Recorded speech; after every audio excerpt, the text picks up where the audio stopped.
Estamos de vuelta con otro temazo. Hoy vamos a hablar sobre criptomonedas, blanqueo de capitales, monedas virtuales, con nada más y nada menos que Daniel Suchar, colega, amigo de la radio, de este mundo de los podcasts, de los medios de comunicación, que eso estábamos hablando ahora en off. Daniel es analista, economista y profesor. Bienvenido, Daniel. Gracias por sacar el tiempito. No, más bien muchísimas gracias, Tania, para poder estar aquí acompañándote en como dices tú, en este mundo de podcast, en estas aventuras que al final tienen una esencia como cualquier persona, académico, educativo y por supuesto como docente universitario que somos todos, porque también lo sos vos y en el caso mío también personal, lo que nos gusta es transmitir este tipo de conocimiento para que la gente pueda también educarse en todo eso. Así que más bien muchísimas gracias por tomarme en consideración para este podcast. No, con mucho gusto. Bueno, entremos en materia, Daniel. Vos sos el experto sobre criptomonedas.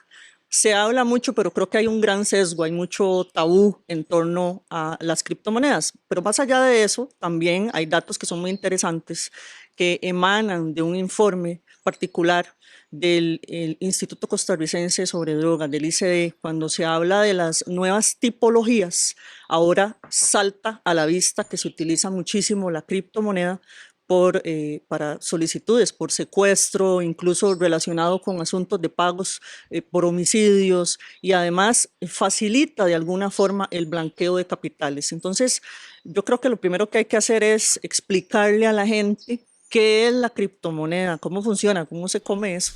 Bueno, me voy a echar unos pasos más atrás, ni siquiera me voy a agarrar con criptomoneda todavía, voy a darle un minuto más, porque hay una frase en química, ¿no? Para los que hemos estudiado esa materia muy linda, por cierto, que dice, la materia ni se crea ni se destruye, se transforma. Es una expresión que todo el mundo siempre escucha cuando entra a las clases de química. Uno dice, ¿cómo que no se destruye ni se transforma? Sí, justamente lo que está sucediendo es que en materia económica o en materia de divisas o en materia de monedas, ¿no? O en el tema de transacciones, no se están ni creando ni se están destruyendo, se está transformando el mundo a cómo se está moviendo justamente el planeta en temas tecnológicos. Entonces, por eso vamos a tomar este minuto para entrar a los temas de criptomonedas, porque hace unos 50 años atrás, o 60 años atrás, posiblemente solamente existía la moneda, digamos, física. Ojo, no vamos a irnos hacia la prehistoria. Estamos hablando ahorita de la contemporánea, teníamos la moneda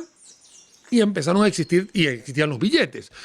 También empezaron a existir los cheques, empezaron a existir las tarjetas de crédito. O sea, estamos hablando de las evoluciones de las metodologías de transacción. O sea, estamos hablando de metodologías de pago. Definitivamente con la entrada de la Internet en los años 90 empezaron a ver las plataformas que se fueron desarrollando mucho más rápido, y esas plataformas a nivel bancario y a nivel financiero nos trae vamos a decir, al siglo XXI con temas de fintech y el tema de criptomonedas. O sea que esto, vuelvo a repetir, es un tema de transformación en la cual se ha ido entrando sin pedir permiso en la vida cotidiana de todos nosotros. Claro está, estas criptomonedas tienen un eje central, temas virtuales. Y la virtualidad, por supuesto, nos trae al tema de la Internet. Entonces, por eso digo yo que todo viene con un fenómeno en paralelo a lo que está sucediendo con la humanidad de todos nosotros. Ahora sí, estas criptomonedas, así que ese era el preámbulo para decirles a todos, estas criptomonedas son desarrolladas a través de códigos que se están generando. Obviamente muchos hablan sobre cadenas de bloques. Entonces lo que se hacen es que estas criptomonedas están formadas de forma tal de que sean únicas, las transacciones son específicamente únicas, y lo interesante que tienen ellas es que no están reguladas ni supervisadas por absolutamente más nadie que la comunidad quien las utiliza. Entonces acá empieza a dejarse, por un lado, esa centralización que todos conocemos como bancos centrales o como algún tipo de regulación. Vamos a hablar en Costa Rica, la Superintendencia General de Entidades Financieras, la SUGEF, que dicen, no, es que nosotros no tenemos ninguna moneda virtual. Nosotros tenemos moneda Colón, o tenemos Colón costarricense, o tenemos la moneda del dólar americano, que son las dos monedas que conviven en Costa Rica. Pero si yo llevo este ejemplo a un montón de lugares, estaríamos hablando de que no hay regulación de las más de 10.000 criptomonedas que existen en el mundo, porque están justamente en una comunidad virtual, lo que nosotros conocemos como la nube, y que justamente son estas comunidades quienes le dan o le asignan un valor a cada una de ellas. no vamos a irnos muy lejos. Bitcoin, que es la más mediática, es la más usada. Vamos a decir que en segundo lugar tienes Ethereum y en tercer lugar tienes Ether, que son dos muy conocidas, pero vamos a hablar de Bitcoin, ¿no? Que es la que más todos conocemos. Justamente esta está en cadena de bloques, está en una nube, está basada en el tema de las transacciones que se dan y que hoy en día su valor ha ascendido a casi 65,000 dólares el Bitcoin, cuando en algún momento costó $1 o en algún momento costó $10,000. Pero indistintamente cuánto cueste, Tania, estamos hablando de algo que no es regulado por Por nadie, ningún estado. no, ningún estado, pero sí es rastreable. Porque si hay algo que es clarísimo, es que la tecnología de cadenas de bloques o blockchain son justamente las mismas cadenas que utilizan las tarjetas de crédito para que esa transacción que se haga no sea gemeleada, no sea, digamos, duplicada. Por eso es que cuando existe algún tipo de estafas por tarjeta de crédito, hay forma de rastrearlo. Ya a partir de que si hay sanciones de quién lo hizo, bueno, ya digamos ese lado De más criminalístico, sí. te lo dejo para ti. Pero sí hay forma de rastrear todo esto. Entonces, ¿qué es lo que ha sucedido a nivel de años 2010 y 2020? Por ejemplo, acá las criptomonedas han pasado a sustituir lo que en algún momento eran los cheques falsos y han pasado a sustituir lo que eran los billetes falsos. ¿En dónde? En el tema criminal. No significa que eso es el común denominador de las cripto. Es una mentira muy grande. Más bien, yo siempre digo, hay 100 cerebros y hay un descerebrado. Este es el que mucha gente a veces criticamos y creemos que todo lo demás está contagiado. Y eso no es verdad. Las criptomonedas son muy sanas, las criptomonedas se transan tranquilamente y son como los cheques, como las tarjetas de crédito, como las monedas. Transables tranquilamente, pero que siempre hay un descerebrado que busca esa parte y que lamentablemente contagia a los buenos de la partida. Entonces, aquí sí me gustaría aprovechar el podcast para decir que hablar de criptomonedas no es hablar de criminales, que los criminales o que las bandas de diferentes antisociales utilicen esta herramienta es el menor porcentaje de lo que todo el mundo las usa a nivel internacional. Bueno, eso funciona exactamente igual que con el dinero físico, ¿verdad? El dinero físico no se hizo para cometer ilícitos, sin embargo es el dinero que amasan las organizaciones criminales. Pero decías algo muy interesante, porque el valor de las criptomonedas, cómo se decide toda vez que se entiende que no está regulado y que pues, los estados no tienen una regulación, ¿verdad? Los gobiernos, sino que es algo absolutamente privado. ¿Cómo se decide ese valor que tiene cada una de estas monedas virtuales? A eso que acabas de mencionar le voy a sumar de que no solamente que es privado, sino es comunitario. O sea, que son justamente los que están transando en esa comunidad, Bitcoin o cualquiera de las monedas que se tengan, y que le asignan un valor por justamente la oferta y demanda que existe de las mismas. Para las criptomonedas existe una esencia que se llama la minería de cripto. Y es que, para ponerlo en un contexto muy fácil de entender, imaginemos que los niños, uno va a un cumpleaños y le dicen, tenemos un juego, hay 15 regalos, vamos a decir, escondidos en este parque. ¿Me explico? Entonces seguramente los primeros 3 regalos o los primeros 3 juguetes los consigues muy rápido. Pero ya cuando hay menos y se da cuenta uno que faltan 3, todo el mundo empieza a desesperarse porque no lo consiguen. Los primeros son valorados de una forma muy pequeña porque los conseguiste muy rápido. Esa es la ley de la oferta y la demanda. Pero cuando ya empiezan a faltarte los 3 que quedan, tú estás dispuesto a darle más valor a lo que tienes. Es justamente lo que sucede con los deseos a nivel de demanda de consumo y así sucesivamente. Cuando hay demasiada oferta, ¿no? Expo Móvil, Expo Construcción, Expo Casa, diferentes exposiciones que se hacen de bienes tangibles en Costa Rica, uno ve muchas ofertas, entonces ve los precios más bajos. Pero cuando empiezan a escasear, uno dice, wow, cómo la casa subió, cómo el carro subió, cómo algún... Es lo mismo que sucede con las criptos. Cuando nos acercamos a lograr conseguir las últimas criptos que están enterradas o están que todavía no siguen estando al aire, a la luz pública, empiezas a darle más valor. En Bitcoin hay 21 millones de Bitcoins en el mundo, pero solo 18 millones ya fueron minados, o sea, ya fueron desenterrados, por decirlo. Faltan 3 millones. Entonces, como faltan menos, obviamente hay más presión hacia el precio en el caso de Bitcoin. Y obviamente también es la cantidad de gente que los esté utilizando. Si las personas empiezan a desechar un bien, la gente empieza a regalarlo. Pero si la gente empieza a usarlo más y más y más, que es lo que está sucediendo con Bitcoin a nivel internacional, empieza a tener valor. Así que aquí lo que acabo de explicar es simplemente la oferta y la demanda con la analogía del tema del juguete en los cumpleaños o en el caso de las criptomonedas hoy en día. Pasa el mismo fenómeno en muchísimas criptomonedas que son criptos de una comunidad, más no así. Hay criptomonedas que están ancladas al precio de un bien físico. Por ejemplo, hay una criptomoneda que se llama Diamond, en inglés diamante, que está basada en el precio del diamante en la bolsa de Tel Aviv o en Israel. Entonces, esa criptomoneda tiene un valor a lo que está en esta bolsa. También el mismo fenómeno pasó con una criptomoneda llamada Petro, de petróleo, con el tema de Venezuela, o Coffee, en café, en el tema de las onzas de café en Colombia. O sea, han querido también anclarlas, pero en el digamos, en el común denominador, o la mayoría de las cosas, es totalmente privado y comunitario como lo que es Bitcoin. ¿Cómo hace la gente para adquirirlas, para tener, comprar, vender, para meterse en ese mundo de la moneda virtual?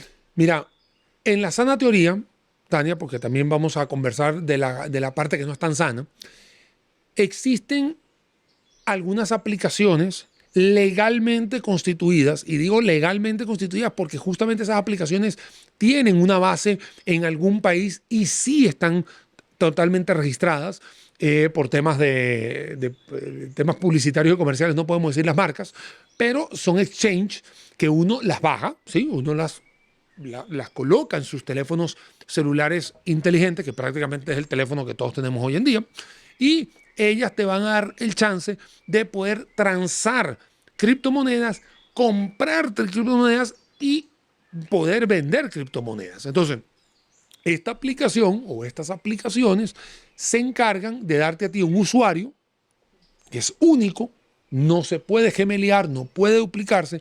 Ese es único, que se llama esa billetera electrónica o lo que se llama en inglés una e-wallet o, bueno, obviamente, billetera electrónica. Entonces, estas billeteras usted puede tener como en tu cartera o billetera, o yo también cartera o billetera, tengo cheques, tarjeta de crédito, monedas y billetes. Entonces, si yo quiero transar, acá lo tengo todo digital y podría, obviamente, enviarte a ti, digamos, una transacción. Estas criptomonedas, estas billeteras electrónicas, sirven para hacer estas transacciones. Si yo llego hoy a un lugar en Costa Rica, en Malta, en Irlanda, en Francia, en donde sea, y me aceptan bitcoins, ¿no? Yo voy a ir a comprar un café, yo no quiero pagar con las otras metodologías de pago, vamos a decir las tradicionales, sino que yo voy a pagarlo con bitcoin. Yo le digo a la persona cuánto me cuesta esto a nivel de Bitcoin. Él me dice cuesta tanto. Obviamente no va a costar $67,000, va a costar una milimésima parte. Pero ahí, perdón que te voy a interrumpir porque es muy interesante. Vas a necesitar que sí o sí, no es nada más decirle a la persona que le voy a pagar con bitcoins, sino que la persona tiene que estar entonces en esta comunidad También. vamos a ver, se necesita una cuenta como Claro, tal. entonces, como yo Si no, tengo no. esta billetera y la persona que me está vendiendo el café también tiene su Ok. billetera, entonces él me hace la compra, perdón, la venta, yo hago la compra del café, yo le pago en cripto y aquí viene un detalle muy importante. Él me está facturando. Porque él me hace una factura física como tú y yo nos podemos ir a tomar un café a la cafetería cerca de acá. A mí me hacen mi factura física. Esa factura física tiene un impuesto de valor agregado, ¿no? O impuesto al consumo en Costa Rica. Y esta factura yo la tengo que ir a declarar en Hacienda. Y Hacienda en Costa Rica no permite pagos que no sea en colones. Entonces, si la persona recibió bitcoins, va a tener que buscar la forma de, yo le llamo bajar a tierra, como se supone que está en la nube, entonces va a tener que intercambiar en un exchange ese valor de bitcoin a colones costarricenses aterrizar en una cuenta bancaria en Costa Rica. Y cuando me depositen estos colones, ir a Hacienda y pagar el IVA que yo recaudé en ese caso. Eso sucede en un montón de países e incluso en Costa Rica, donde la gente acepta Bitcoin, pero va a tener que ir a pagar en colones. Entonces tiene que hacer esa, Esa digamos, esa transferencia, digamos. transferencia. Entonces, por un lado, de forma horizontal, yo le pagué al proveedor de café, ¿no? Él me emite una factura, él tiene, y a nivel vertical, él tiene que ir a buscar cómo aterrizar y convertirlo en colones. Entonces, entre A y B no hay ningún problema, yo le pagué. Pero él, con Hacienda, que es, digamos, el instituto recaudador en Costa Rica, tiene que aterrizar y pagar esto. Digamos que por ahí sería el deber ser de cualquier país del mundo y no hay que temerle a eso. Porque si yo le hubiese pagado a él con un reloj, ¿no? Y él me hace la factura, él va a tener que ir a vender el reloj para pagarle a Hacienda en el término de todo lo que se llama las transacciones normales. Entonces, por un lado, los bitcoins o la parte virtual va a terminar aterrizándose de forma formalizada en una cuenta bancaria que usted lo tiene que tener. Y hasta ahí, digamos, todo está bien. ¿Qué sucede? Que hay algunas empresas o algunos vivillos que han empezado a hacer páginas y aplicaciones muy parecidas a las A las legalmente pirámides también, ¿no? a las legalmente constituidas, y entonces hay gente que cree que está metido en algo legal desde el punto de vista de billeteras electrónicas o exchanges, y al final estás metido en un ecosistema que termina disfrazado en pagos, ya sea de No, son estafas. ilícitos, estafas, tú metiste la plata, él la cobró, nunca, tú crees, porque tú te metes en la aplicación y tú juras y perjuras que este dinero lo tienes y al final no tienes nada. Y ahí viene la parte negra de todo este asunto, o sea, la parte opaca, la parte oscura, la parte que uno dice, no es posible que por esta gente se termine ensuciando lo bonito del anterior. Por eso te dice este ejemplo de la transacción de un café, donde está totalmente transparente, donde yo compré mi café, lo pagué en una transacción con una moneda virtual y la persona facturó y pagó en Hacienda. O sea, ahí no hay problema. Sí, el tema que a veces que nos trae hoy es esta parte. Esta parte en la cual sí hay gente aprovechándose de la vulnerabilidad, también de la no rastreabilidad de parte de los gobiernos y que definitivamente buscan cómo evadir cualquier cosa, incluso los temas de narcotráfico, ilícitos y blanqueo de capitales. Y ahí es clave, ¿cómo hacen las personas para determinar que sí y que no? ¿Verdad? ¿Cuáles son las plataformas que subsisten en esta comunidad y que, pues sí, todo esto se puede traducir? Porque incluso estaba viendo que se puede sacar ese dinero virtual con un cajero, con un ATM. Claro, Entonces, ¿cómo hace la gente que quiere, que está interesada en las monedas virtuales mira, para poder determinar qué es una plataforma lícita y cuáles son los signos que les pueden decir que esto no, ¿verdad? Esto realmente es para estafas o otros pues ilícitos? te cuento, Tania, que la respuesta va a ser tan simple que todo el mundo la va a entender. En el mundo existen dos tipos de personas en las redes sociales, los influencers y los influyentes. Son dos personas muy diferentes. Yo les recomiendo que se busquen a los influyentes, que son las personas que se han dedicado toda la vida a estudiar, que han trabajado en eso y que posiblemente la recomendación que te dé esté totalmente respaldada, esté totalmente justificada, argumentada y esté obviamente lo más imparcial posible. No hay ningún carnicero que hable mal de su carne, dicen, ¿no? Y justamente es lo que pasa con el otro lado que te acabo de mencionar. Hay muchos personajes influencers que empiezan a dar una gran cantidad de recomendaciones y tú personalmente dices, pero esta persona no es del área financiera, o no es del área de la nutrición, o no es del área de la odontología, y así sucesivamente en todas las áreas. La pregunta tiene que ver con fintech en estos momentos. Pero si yo me salgo de este podcast y me voy a un podcast de nutrición, o me voy a un podcast de salud, o me voy a un podcast, vamos a decir, de matemáticas, o voy a un podcast de química, el mismo perro con otro collar, o mejor dicho, es la misma recomendación, buscar la gente que sí ha estado estudiando acá. Entonces, cuando usted va a buscar una billetera electrónica, cuando usted va a buscar un exchange, cuando usted se va a involucrar en esto, busque las personas que se dedican a esto, a las personas que de verdad están haciendo esto por academia y que les puede dar las recomendaciones y decirle, estos son los 3 o estas son las 4 aplicaciones que usted puede escoger. Y cuando a ti te dicen que hay 4, ya tú te estás dando cuenta que la persona no te está forzando a que utilices uno. Justamente es lo que sucede cuando a mí me preguntan, Daniel, ¿en qué banco pongo el dinero? Yo no te puedo decir en qué banco en Costa Rica. Yo te puedo decir que aquí hay 66 instituciones financieras debidamente reguladas, y definitivamente vaya y usted vea cuál le tratan mejor, le da mejor tasa de interés.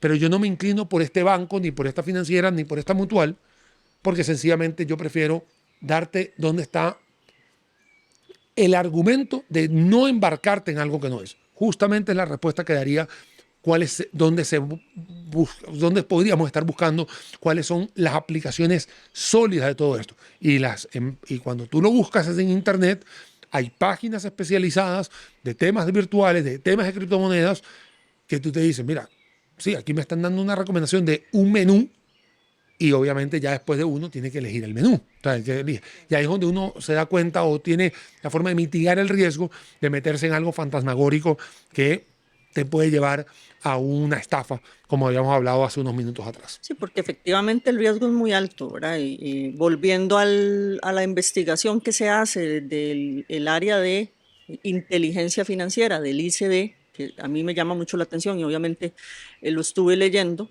la tipología está ahí señalada de alto riesgo, la moneda virtual. Por eso deberían entonces de buscar cómo asesorarse para poder ingresar en ese mundo de las monedas virtuales. Lo otro que me parece interesante aclararle a la gente es si hay trazabilidad, ¿por qué entonces se facilita tanto el blanqueo de capitales con las monedas virtuales? El tema de la trazabilidad lo que le da a entender a la gente es que uno puede buscar a dónde cayó la transacción.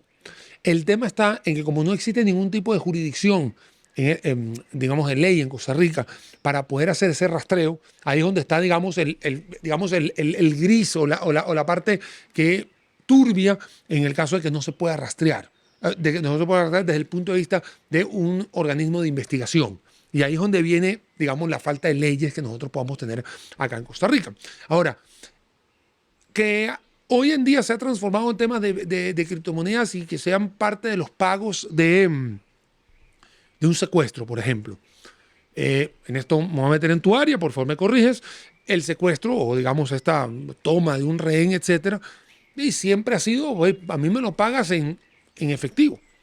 Nadie te va a decir deposítemelo en esta cuenta o págamelo en una tarjeta. ¿Por qué lo van a hacer en efectivo? Para que el efectivo no sea rastreable. Y con todo eso se puede rastrear las nominaciones de esto. Y bueno, aquí es prácticamente lo mismo. Ni se crea ni se destruye, se transforma. Tú puedes hacer la transacción en cripto, ¿no? Y la vas a hacer. Podrías denunciar a quién le hiciste la transacción. También podías ir a denunciar a dónde entregaste el dinero. Pero obviamente por temas de miedo que hay, obviamente uno no se atreve y lo que quiere es resolver el problema de una vez. Ahora, ¿qué hacen estos antisociales con ese dinero? Así como pasa con el dinero en efectivo, el dinero de criptomonedas se termina lavando o se termina blanqueando en otros lugares del mundo o incluso también a través de compras de edificios, compras yendo a casinos, etcétera, etcétera. ¿Qué ha sucedido? Que hay un ligamen en tarjetas de débito que te lo pueden proveer algunos exchanges o algunas billeteras electrónicas, entonces, que pueden estar ubicadas en países donde las jurisdicciones no son cooperantes. Entonces, en ese caso, tú tienes una tarjeta de crédito de un país, de una isla, ¿no? De estas de paraíso fiscal, tú llegas a un casino acá en Costa Rica, pasas la tarjeta por unos $10,000 o 9,900, no, digamos así, blanqueaste completamente porque lo sacaste en efectivo, la transacción se da en una isla de un paraíso fiscal o un país no cooperante y definitivamente así se puede dar la forma de sacar todo eso. Entonces, hay maneras, lamentablemente lo tengo que explicar, pero es lo que sucede, en la cual estos antisociales sí han conseguido cómo buscar bajar a tierra esas criptomonedas. Nadie los rastrea por acá y cuando hacen la transacción igual queda rastreada en una jurisdicción no cooperante. Por Bueno, eso es que perdón en la interrupción, no es de una vía todo esto, más bien es una circunferencia, una circunvalación de cosas que están sucediendo alrededor de las criptomonedas cuando se trata de estas cosas. ok, entonces ahí queda claro que lo que nos hace falta es una reforma, porque existe la ley, la 8204, que fue la que le dio nacimiento al Instituto Costarricense sobre Drogas, y yo vuelvo a insistir en esto porque estos son temas que resuelve el área de inteligencia financiera. Incluso cuando revisas memorias anuales del organismo de investigación judicial, ni siquiera aparece como un delito ni como una denuncia. Entonces, es el instituto el que hace toda esta trazabilidad e inteligencia, pero Costa Rica no se preparó. La ley es la que necesita, desde tu óptica también, como economista, una reforma para poder garantizar que se dé una mayor trazabilidad, por cuanto son, sí, en una comunidad, bien lo estabas planteando. A mí, perdón que te interrumpa, Tania, es un tema de trazabilidad a la hora de estar en esta parte. en la Porque te digo, investigación. porque te digo, en esta parte, perdón, vamos a ubicarlo claro. En el tema de investigación, en el tema cuando hay un delito, acá es donde debería haber algún tipo de legislación que permita rastrear todo eso. Cuando no hay delitos acá, es que aquí no hay ningún delito, vuelvo a comentar, aquí hay una transacción, aquí hay un trueque, aquí hay un pago en el cual hay una factura y la persona que emitió la factura tiene el deber, como cualquiera de nosotros, de ir a declararla en Hacienda. Y Hacienda de cotejar, mira, acá está el IVA, punto. ¿Cómo él hizo el aterrizaje? Ya Hacienda, eso no es problema de Hacienda. O sea, me explico, como vuelvo y repito, yo compro el café y se los pagué con un reloj, a mí él emitió la factura, fue un trueque, o sea, es indistinto. Más bien, aquí cuántas veces yo no he escuchado que te compran un carro y te dan una parte de una casa y hay un montón de trueques que aquí se hacen Sí. y nada de eso es ilegal. Estamos hablando que hay una valoración de un bien, que en este caso se llama una criptomoneda, pero que al final la cuenta, cuando usted la paga en Hacienda, la tiene que pagar. El tema es cuando estamos en esta parte, cuando sí estás viendo que hay secuestros, que sí hay que tienes que tener el tema de dónde están sacando los dineros, que es donde tienes que mitigar de la mejor manera para que no exista un brinco a esa 8204 que, a ver, cualquiera de nosotros llega con 20,000, 30,000, $50,000 a un banco y definitivamente me van a hacer todo un rastreo no, me van a hacer todo un protocolo, es decir, de dónde vienen los fondos, cuál es la proveniencia, cómo se hicieron, y si de repente vienen del exterior, porque pueden ser de la misma jurisdicción costarricense, pero si vienen del exterior, a mí me van a pedir del banco emisor, y entonces, claro, como tenemos aquí sí países cooperantes o friendshoring en ese sentido, de que si vienen de un banco americano, definitivamente ya pasó por los filtros americanos, entonces aquí digamos, se da en la 8204, pero cuando estamos hablando de que las jurisdicciones o no son cooperantes o son muy lejanas, a ver, es muy normal escucharlo. No, es que nosotros las oficinas las tenemos en Dubái, ¿no? Para decirlo así, y no es algo que ustedes no conozcan. Uno dice, a ver, Dubái no queda aquí al lado de la esquina, aquí a la vuelta de la esquina, entonces habría que ver si de verdad la oficina está registrada incluso en Dubái, porque puede estar la oficina en Dubái, pero registrada en Seychelles. Y Seychelles, que es una isla muy cercana al Golfo Pérsico, digamos en este caso, es una jurisdicción no cooperante y es un paraíso fiscal. Yo también puedo tener una oficina en Panamá, pero puedo estar registrado vamos a decir, Caimán. Entonces, Claro. ahí es donde Ahí es nosotros donde está el altísimo riesgo. ahí es donde están los Pero altísimos vos riesgos. decís que debería estar regulado por ejemplo, la superintendencia que se supone que regula a todas las entidades financieras, solo para casos donde se cometen delitos. No debería estar regulado hoy porque sí. toda la Es que el moneda tema, virtual. es que el tema de las monedas virtuales, lo bonito de la moneda virtual Es esa falta de regulación. es la falta de regulación. O sea, esa es la parte bonita, ¿no? Por eso es que tiene la volatilidad que tiene. Entonces, el tema está en que cuando tú bajas de la nube a tierra, o sea, cuando ya tú lo bajas, que lo vas a convertir a colones, que lo vas a convertir a dólares y que lo vas a meter al patrimonio del banco, ahí es donde tiene que haber una regulación de 8204 de saber de dónde viene el dinero. Porque mientras yo tenga virtualidad acá, no hay ningún problema. Igual, vuelvo a repetir, si yo tengo un reloj, si yo tengo yo hago las comparaciones con postalitas de béisbol. Hace muchos años, existía, bueno, en Estados Unidos es muy famoso, pero acá, digamos, no tanto. Habían las postalitas o barajitas, como decíamos nosotros. Te voy a tener una barajita, una postalita de Michael Jordan, ¿no? José Canseco, Nolan Ryan, ¿no? Podemos aquí tirar nombres. Y esas, yo me las traigo en un avión, ¿no? Y las tengo aquí conmigo. No está registrado en ningún lugar que yo traigo. Pero si yo un día la quiero vender, la puedo vender, alguien me va a dar $4,000, $5,000, $10,000. Y tú me los puedes dar a mí en efectivo. Pero si tú me haces la transacción y me la pones en un banco, me va a saltar la alerta ahí. ¿Por qué usted está recibiendo de Tania Molina $10,000?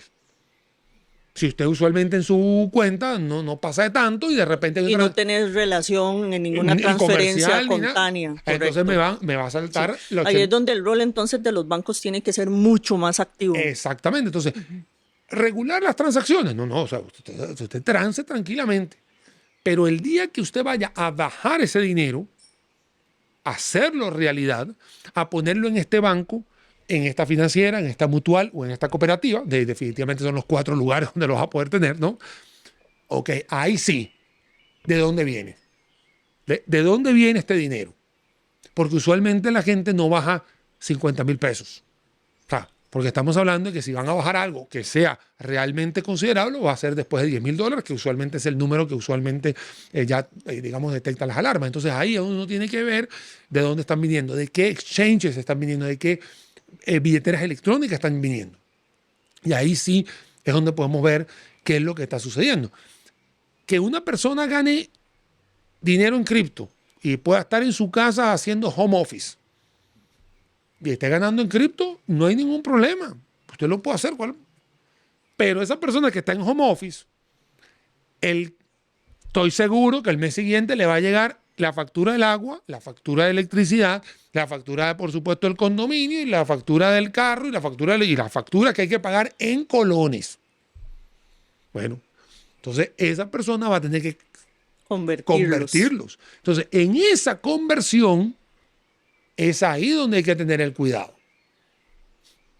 Porque no veo a la IA, no veo al ICE, ni veo a Recope, estamos hablando de las instituciones públicas, no paguen cripto. No lo veo ni creo que vaya a suceder, porque lo han tratado de hacer en otros países como El Salvador y no les ha podido funcionar, porque obviamente es un desorden que se le puede hacer a las finanzas de las instituciones. Y desorden porque existe una volatilidad, no porque sea algo malo. O sea, prefiero tener la seguridad de tener los billetes en la moneda de circulación nacional. Perfecto, no va a pasar nada. Entonces, ¿dónde debería estar la regulación? Cuando bajas, cuando transformas, cuando vas a ingresarlo a el mundo costarricense. Vuelvo a repetir. Tania, tú me invitaste al podcast. Por supuesto que esto es gratis, así que no. Pero póngase que Tania me pagó. No, usted me tiene que pagar a mí. Yo sé que te tiene que pagar a ti, pero ponte que Tania me pague a mí. Porque me pagaste aquí unas monedas en cripto. Si yo no te facturo el servicio profesional, por decirlo de una manera, la transacción no existió. La transacción no existió a nivel de la jurisdicción costarricense. Perfecto, no existió. Y en eso estamos todos claros. Pero si yo hago una factura, yo tengo que ir como deber ciudadano, como haces tú y como hago yo, como hacemos todos, ir el 14, no el 15, porque el 15 ya es tarde, ir a pagar el IVA que te cobré en esto. Ahora, la gente podría decir, no, es que es una manera de evadir. A ver, las evasiones fiscales existen en toda la faz de la tierra E incluso la evasión fiscal en Latinoamérica alcanza un 3,2% del PIB, digamos, en promedio, ¿no? Aquí nosotros la evasión podría estar alrededor del 4%. De hecho, fue una discusión muy fuerte en el plan fiscal. Bueno, porque también es difícil medir la evasión, No, ¿verdad? y es muy difícil porque hay cosas subjetivas, Claro. etcétera, etcétera. No estoy justificando, estoy dando datos que están. Ahora, póngase usted a pensar que está viendo este podcast. ¿Cuánto puede usted como persona vivir evadiendo toda su vida? Hay agua, luz, teléfono, o sea, ¿cuánto puede ser qué tanto puedes hacer? Porque a veces hay palabras o hay vocabularios en las redes sociales que cualquier cosa que facture, cualquier cosa que camine o cualquier cosa que tenga un comercio es un evasor. Y eso está muy alejado de la realidad porque el 99% de las personas tratamos de hacer todo lo mejor posible para tener. O ahora todo es blanqueo también. No, eso no es verdad.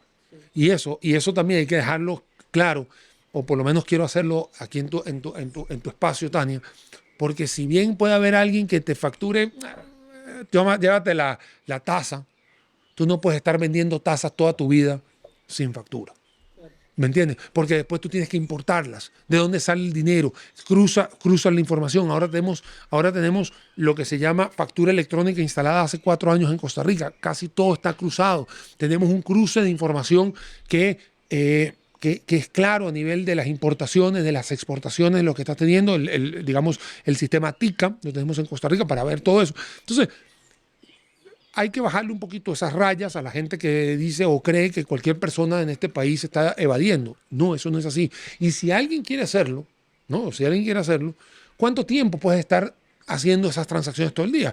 Esa persona que está recibiendo bitcoins en un café, puede ser en una playa en Santa Teresa, puede ser que te recibió en una sentada de café, pero todos los comensales de 30 días, a todos les cobró tranquilamente en dinero o efectivo, lo que se llama dinero fiat, o en dinero de la tarjeta de crédito, o bien hizo su tarea con el Bitcoin.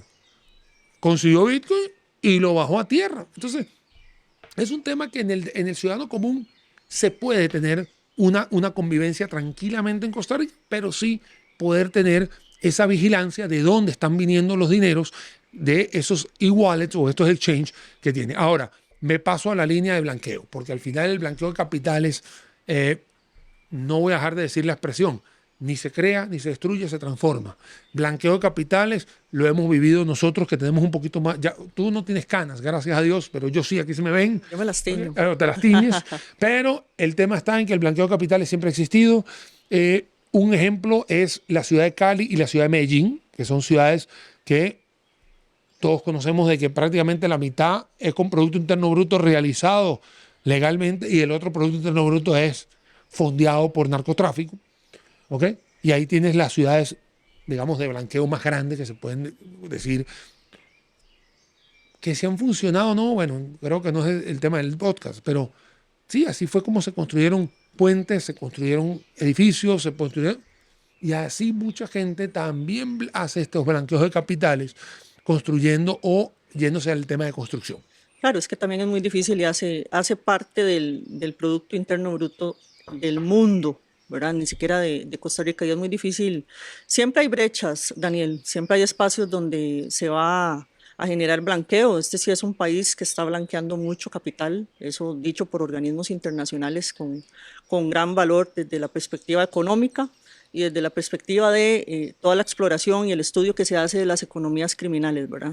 Entonces, muy complicado porque incluso en uno de los primeros podcasts que hicimos, estuvimos abordando el tema de la economía criminal y el blanqueo también, y nos exponía el experto de inteligencia financiera cómo los bancos, y ahí yo vuelvo a insistir, son cómplices muchas veces de esta falta de trazabilidad y además 100% como tal con el blanqueo, ¿verdad? Lo han permitido y casos gigantes como el de HSBC, donde las multas que se le ponen a los bancos cuando se determina que fueron quienes blanquearon grandes capitales del cártel de Sinaloa, por citar solo un ejemplo que es público y notorio, pues se les pone una multa que equivale al 1% de todo el dinero, de todo el patrimonio que producen o de lo que producen en un año. Entonces, ahí me gustaría, Daniel, una reflexión final, porque tenemos que terminar de tu parte, porque sí o sí hay brechas, hay espacios para que se pueda utilizar la moneda virtual. Hace falta regulación, no solo en Costa Rica, sino en todo el mundo, ya lo señalaste muy bien,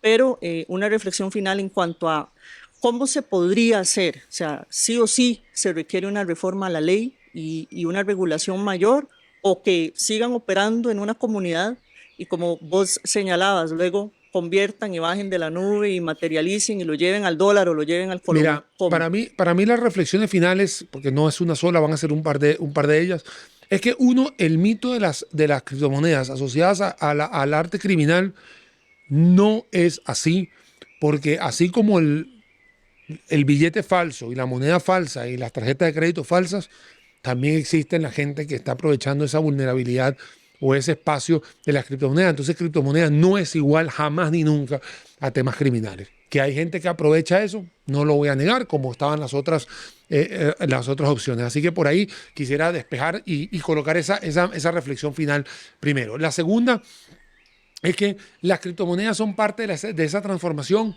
Ni se crea ni se destruye la materia, se transforma, y hemos transformado esta forma de vivir en la cual esto ya es parte de nosotros.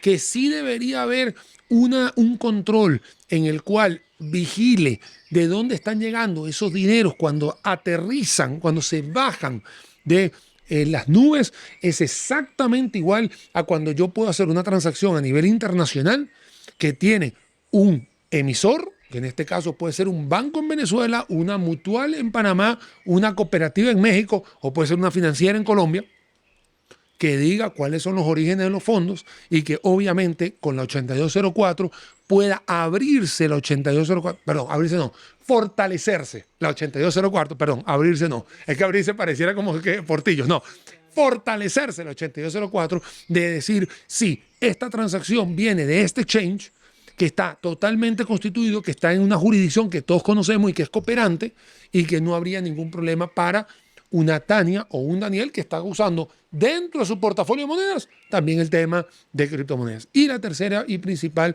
es que cualquier cosa que usted vaya a hacer en este mundo que está muy cambiante de criptomonedas, busque siempre influyentes, así como eres tú en tu parte criminal, en el sentido de esos años que me dijiste, Dani, tengo tantos años estudiando. Bueno, esos años son los que te hacen a ti, Tania, ser influyente. Pero aclaremos ahí.